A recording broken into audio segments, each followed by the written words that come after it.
उत्तरं यस्समुद्रस्य हिमाद्रेश्च दक्षिणं वर्षतत् भारत नाम भारती यत्र संतति।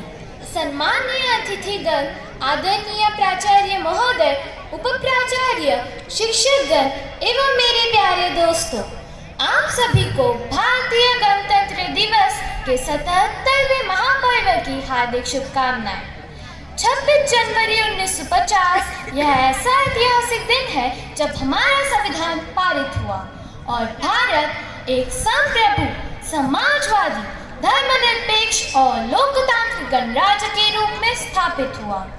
हाँ, यह वही संविधान है जो कहता है, मैंने तो उपहार दिए हैं, मौलिक भी अधिकार दिए हैं, धर्म कर्म संस्कार दिए हैं, जीने के अधिकार दिए हैं, जीने के अधिकार दिए हैं।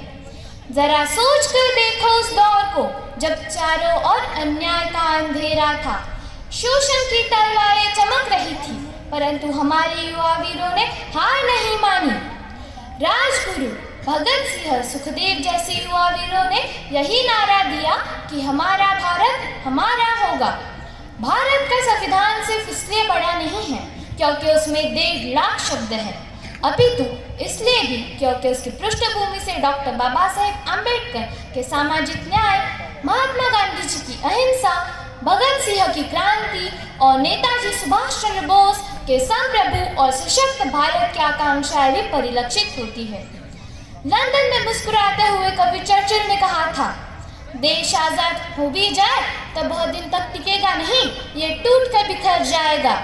मुझे लगता है कि चर्चिल की आत्मा देख रही होगी तो सोच रही होगी, क्या से क्या हो गए देखते देखते, क्योंकि आज का वो वही भारत है जो पूरी दुनिया में स्टार्टअप के क्षेत्र में 3रे स्थान पर है।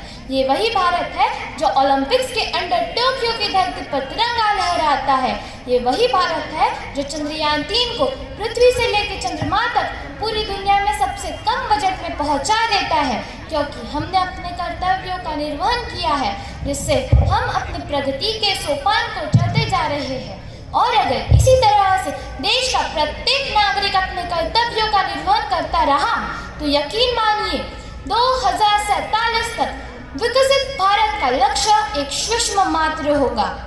इसलिए अंत में मैं जाते जाते कहूँगी, वर्तमान का गूगल हो, माइक्रोसॉफ्ट हो या पेप्सिको, इन सबको भी हमने दिए हैं,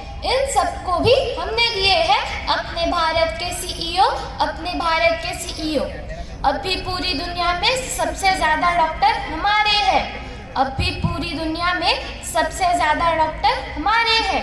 खेल जगत में चमकने वाले भी भारत के सितारे हैं। अपने बल पर दुनिया को सदा बदलाएंगे। विश्व गुरु हम कल भी थे, आज भी है और सदा कहलाएंगे।